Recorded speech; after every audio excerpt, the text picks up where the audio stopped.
Oubliez immédiatement les analyses paresseuses des experts de salon, les pronostics timorés des suiveurs du dimanche et cette éternelle condescendance occidentale qui s'attend à voir les sélections africaines jouer les faire-valoir dès que le niveau s'élève.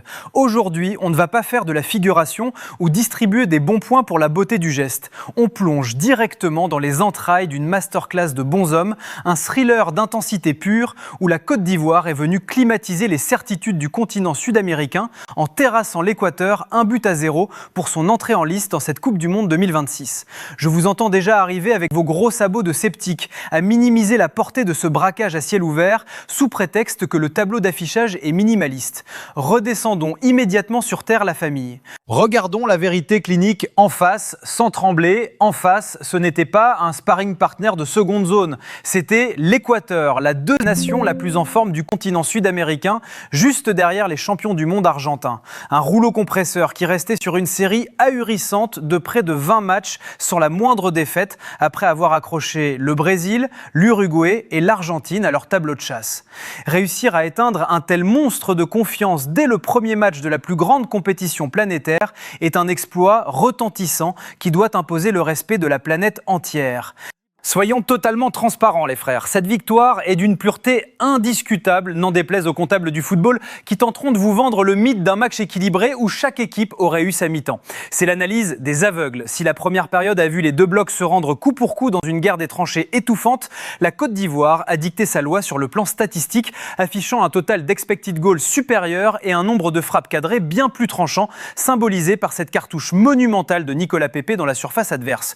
Mais c'est en seconde période que le logiciel ivoirien a définitivement écrasé son vis-à-vis. L'Équateur a été totalement asphyxié, privé de ballon, réduit à l'impuissance la plus totale, à l'exception de 5 petites minutes d'illusion. Ce braquage est encore plus grand, encore plus beau quand on analyse le contexte hostile de ce thriller. Privés de leurs supporters par des restrictions de déplacement drastiques vers les États-Unis, les éléphants ont évolué dans un enfer jaune, une arène entièrement acquise à la cause équatorienne face à un arbitrage français de monsieur Le Texier plus que douteux qui a prolongé le temps additionnel jusqu'à la 98e minute pour offrir un ultime corner inespéré à l'adversaire. Mais ce commando ivoirien a fait preuve d'une implication et d'une force de caractère monumentale pour verrouiller sa cage. La Côte d'Ivoire n'est pas venue aux États-Unis pour faire du tourisme, elle s'avance comme l'équipe surprise, l'épouvantail absolu de ce tournoi et la terre entière est désormais prévenue. La famille, grattons immédiatement sous le vernis de ce résultat historique pour entrer dans le laboratoire des vérités qui fâchent, là où le très haut niveau n'accorde aucun passe-droit.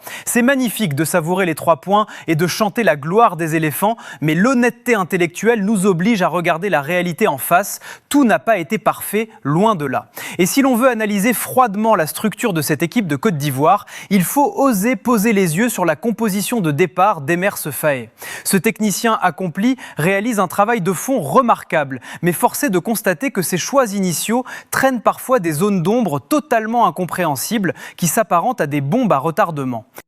On l'avait déjà vu bafouiller son football tactique face à l'équipe de France en installant des titularisations lunaires. Et ce soir, face au rouleau compresseur équatorien, le sélectionneur a récidivé en reconduisant Emmanuel Agbadou au cœur de son arrière-garde. Une décision qui laisse perplexe quand on sait que des monstres d'assurance comme Odilon Kosunu ou Ousmane Diomandé ont été condamnés à cirer le banc des remplaçants en début de rencontre pour compenser l'absence sur blessure d'Evan. Soyons totalement transparents les frères, la prestation livrée par Emmanuel Agbadou a donné des sueurs froides à toute la nation. Ce garçon est capable de sortir des tacles rageurs et des interventions spectaculaires pour sauver la patrie, mais son logiciel défensif manque cruellement de fiabilité sur la durée d'un match de Coupe du Monde.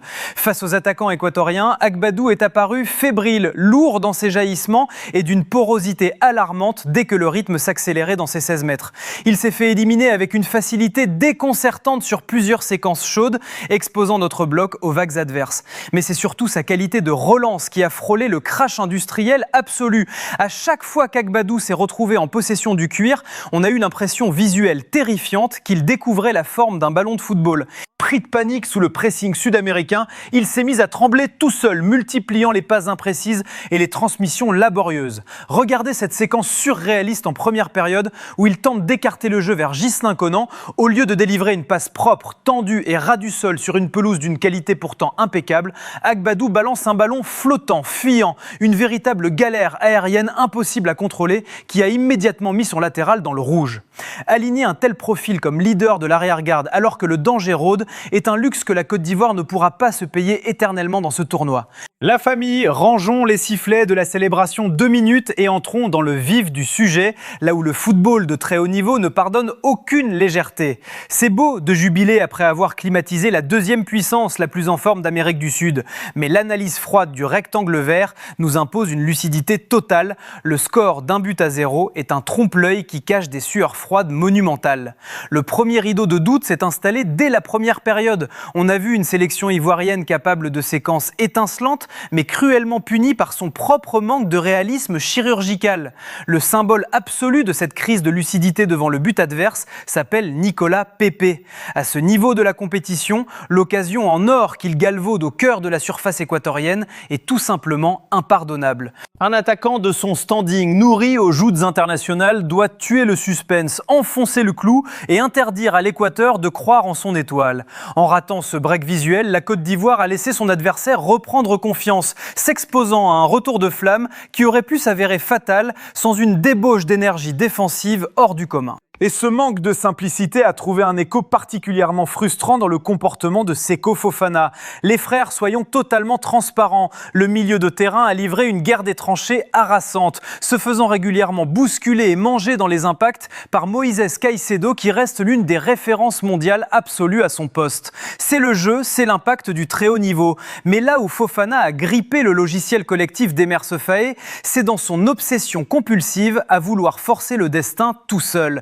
Il faut que ce garçon comprenne qu'il n'est plus dans la configuration de 2023, où il portait la misère offensive de l'équipe sur ses seules épaules. Aujourd'hui, l'écosystème des éléphants s'est enrichi de talents redoutables. Pourquoi s'entêter à armer des frappes systématiques et lointaines au lieu de servir des relais plus intelligents ? Vouloir jouer les sauveurs solitaires quand le bloc adverse est compact est une hérésie tactique qui prive le collectif de munitions précieuses. Pour ne rien arranger, le flanc droit ivoirien a frôlé le point de rupture à cause des approximations récurrentes de Guéla Doué. S'il a entamé sa rencontre par des interventions autoritaires et un tacle glissé d'une pureté exceptionnelle, Doué a progressivement perdu le fil de sa concentration. Le couloir droit est devenu une passoire, un boulevard thermique où l'attaquant équatorien Alan Minda s'est engouffré à de multiples reprises, prenant systématiquement le latéral ivoirien dans son dos. Cette largesse défensive a exposé notre charnière centrale à des situations d'urgence absolue. Heureusement que le grand Wilfried Singo a rendu une copie monumentale, colmatant les brèches en défense centrale avant de glisser sur le côté droit pour éteindre définitivement l'incendie. Singo a été monstrueux de polyvalence, prouvant à la planète entière que sa mise à l'écart passée était une anomalie historique. C'est grâce à cette imperméabilité de guerrier que la Côte d'Ivoire a fait sauter un verrou psychologique majeur, prouvant qu'elle sait souffrir sans plier, même quand ses cadres offensifs oublient les principes élémentaires du jeu collectif. La famille, si les errances de notre arrière-garde ou l'obsession compulsive de Seko Fofana ont failli gripper la machine en première période, il est temps d'ouvrir les yeux sur le véritable tournant tectonique de ce thriller stratégique. Oubliez un instant les CV ronflants, l'expérience passée des cadres intouchables et les hiérarchies figées qui plombent tant de sélections. Un vent de fraîcheur et d'insolence pure a soufflé sur la pelouse des États-Unis et il porte la signature d'une jeunesse ivoirienne qui a tout simplement décidé de prendre le pouvoir par la force. La Côte d'Ivoire s'est avancée dans ce tournoi avec l'effectif le plus jeune de toute la Coupe du Monde 2026. Et face à l'un des blocs les plus redoutables et imperméables d'Amérique du Sud, ce sont les minots de 21 et 22 ans qui ont fait sauter les verrous mentaux et physiques. Le rectangle vert a livré un verdict implacable. La relève n'est pas l'avenir, elle est le présent immédiat et elle vient d'envoyer un message de terreur à la planète football. Le premier séisme de cette révolution générationnelle s'appelle Ousmane Diomandé. Entré en cours de jeu pour colmater les brèches béantes d'une charnière Agbadou en plein doute, le jeune défenseur central a sorti une prestation de patron absolu, un contenu d'une propreté chirurgicale qui a littéralement traumatisé l'attaque équatorienne. Je vous entends déjà arrivé avec vos gros sabots de sceptique. Mais regardez ce qu'il a infligé à Piero Hincapié, le finaliste de la Ligue des Champions. Diomandé l'a rendu complètement fou, le harcelant sur chaque prise de balle, coupant les lignes de transmission avec une maturité déconcertante et imposant un duel physique d'une violence inouïe. Mieux encore, sa connexion technique instantanée avec l'entrejeu a redonné de l'air aux éléphants. Et dès qu'il a basculé sur son flanc gauche pour combiner, la Côte d'Ivoire est passée d'un mode survie à une domination territoriale totale, fracassant la confiance sud-américaine. C'est à se demander comment un tel talent a pu s'asseoir sur le banc au coup d'envoi. Mais le coup de grâce, l'éclair de génie qui est venu matérialiser cette prise de pouvoir de la jeunesse porte le nom d'Amad Diallo. À seulement 22 ans, son entrée en jeu a agi comme un véritable choc thermique sur la défense de l'Équateur. Là où un Nicolas Pepe avait gaspillé des cartouches monumentales par manque de lucidité, Diallo est venu donner une leçon d'efficacité clinique. Sur son premier ballon chaud à l'entrée des 16 mètres, aucune hésitation, aucun dribble superflu, une frappe pure, chirurgicale, qui s'en va nettoyer les filets pour inscrire le but de la délivrance. 1-0. L'arène jaune est climatisée en Mondovision.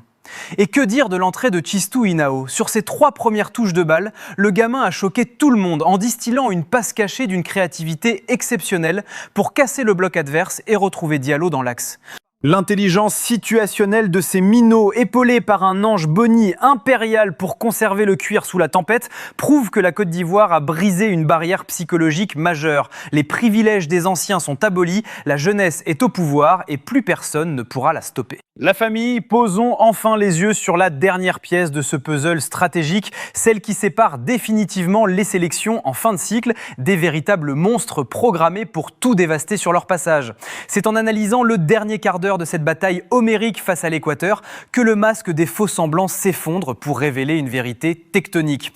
On aime se bercer d'illusions, on aime s'accrocher au visage du passé par pure nostalgie, mais le football de très haut niveau possède une loi d'une cruauté absolue. Le terrain n'appartient qu'à ceux qui dictent leur intensité ici et maintenant. Et ce choc initial des phases de poule vient de sceller un point de rupture historique dans l'écosystème des éléphants. Le constat clinique est d'une clarté limpide. L'entrée fracassante de la jeunesse ivoirienne a sonné le glas des privilèges et la fin de l'immunité pour l'ancienne garde. Quand on voit l'impact immédiat, la dalle et la propreté chirurgicale affichées par un Amad Diallo ou la vista lumineuse du minot Tchistou Inao sur ses premières touches de balle, une question brûlante doit être posée sans filtre.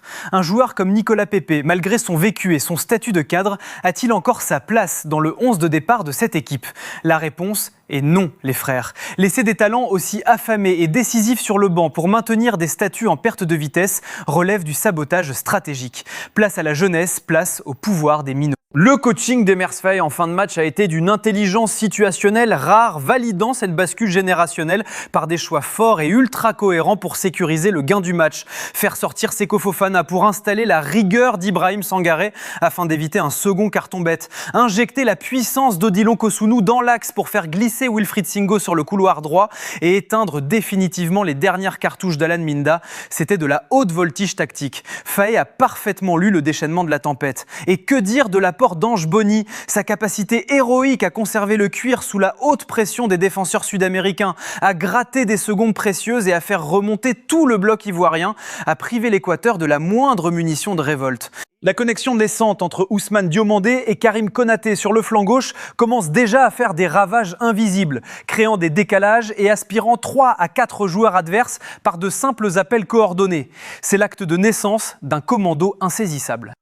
Ce triomphe d'1-0 face à la deuxième puissance la plus en forme d'Amérique du Sud est un séisme psychologique majeur. La Côte d'Ivoire vient de faire sauter une barrière mentale monumentale en s'imposant dans une arène hostile et entièrement jaune, malgré un arbitrage plus que douteux et des restrictions de déplacement étouffantes pour ses propres supporters. Les éléphants s'avancent désormais comme l'épouvantail absolu de cette Coupe du Monde 2026. Le message envoyé au reste de la planète est terrifiant, mais cette entame parfaite ne doit pas être une fin en soi. Le plus dur commence et le moindre excès de confiance face aux prochains adversaires se payera par un retour de flamme immédiat. C'est la fin de cette investigation volcanique, la famille, et maintenant c'est à vous de trancher et de faire exploser l'espace commentaire, car l'heure du choix a sonné. Tapez U1 si vous estimez que cette victoire valide définitivement la Côte d'Ivoire comme le favori africain numéro 1 capable d'aller soulever la Coupe du Monde grâce à sa jeunesse dorée. Tapez 2 si vous pensez que les largesses défensives d'Emmanuel Agbadou et les sautes de concentration de la première mi-temps vont nous envoyer droit dans le mur dès que l'adversité va se corser. Faites trembler l'algorithme de YouTube les frères, explosez la barre des j'aime, abonnez-vous en masse à Foot Inside et activez cette cloche de notification pour ne rater aucun de nos prochains thrillers stratégiques. Prenez soin de vous les passionnés, restez fiers et que le rectangle vert rende son verdict.